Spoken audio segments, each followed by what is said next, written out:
जो आंदा नहीं दे दे पिछू जे पेट है बाहर कांसेप्ट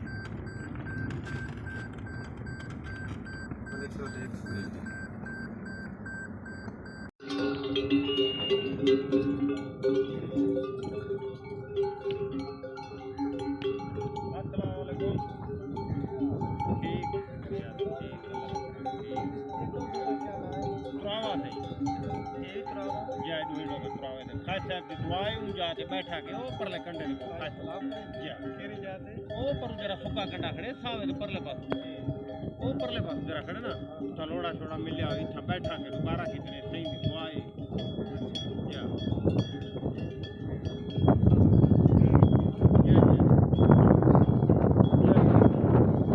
बकरियां चराने वाली खानी है ये क्या तस्वीर हां वो सच्ची बकरियां चराने वाली बड़ा भाई तस्वीर बड़ा वीडियो रहने हां वो सच्ची कहानी है हां एक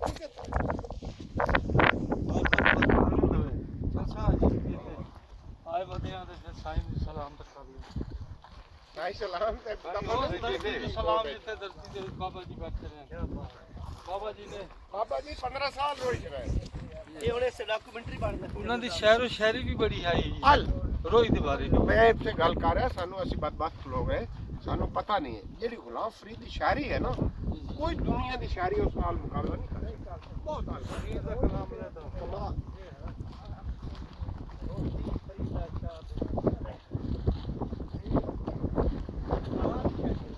कमाल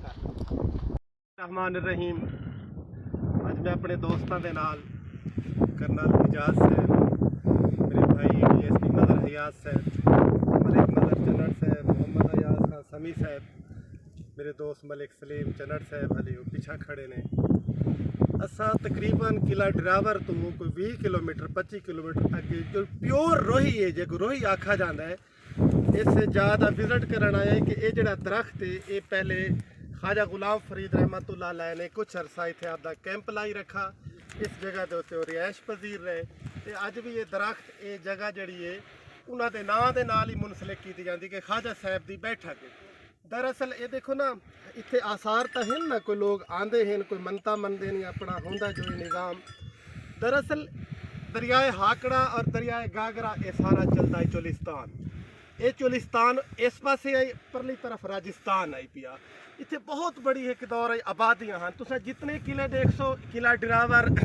किला मौजगढ़ किला दीनगढ़ किला फूलड़ा किला मरोट ये जितने किला जाते हैं सारे के सारे इसे हिक्के ही लैन दे क्योंकि एक दौर के अंदर बहुत बड़ी आबादी का एक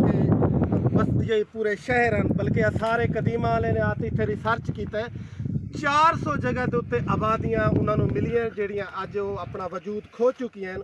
और ख्वाजा साहब ने जब इतने रोही के आते हैं उन्होंने एक बड़ी ज़बरदस्त पेशीन गोई की एक शायरी के अंदाज जी अज उन्होंने पेशीन गोई सानू नज़र आती पी कि पूरी होगी कि अज रोही पूरी आबाद हो चुकी है रोही की वजह तो अज जगह जगह सानू जानवर नज़र आ रहे हैं लोग नज़र आ रहे हैं कि लोगों ने हुण आबाद करना शुरू कर दिता है ख्वाजा साहब ने बड़ी खूबसूरत एक कलाम पढ़ा इस रोही के हवाले नाल खुश थी फरीदा शाद वल मूंझी को न कर याद वल ए झोंका थी सिन आबाद वल ए नैना वैसी हिकमणी जदा दा वले दरिया ए सुका दरियाए गागरा ये इंडिया चला गया ये साड़ी रोही एक गैर आबाद थी गई बड़ी मुद्दत तो बाद एक फिर निज़ाम आया कि ख्वाजा साहब की पेशीन कोई सवेथे पे तकरीबन 100-125 साल तो बाद के अज रोही फिर आबाद और शाद होना शुरू हो गई है और ख्वाजा साहब की तमाम जिंदगी इस वजह तो ख्वाजा साहब को रोही का राजा आखा जाता है कि सारी जिंदगी उन्हें काफ़ी इस रोही के अंदर गुजारी और ये भी पता चला कि रिहायश उन्होंने किला ड्रावर होंगी आई और बड़े काफलों की शक्ल के अंदर वो निकलते हैं जोड़े सैकड़ा और हज़ारों की तादाद उन्होंने ख्वाजा साहब के नाल लोग होंगे हैं भेड़ बकरियां दे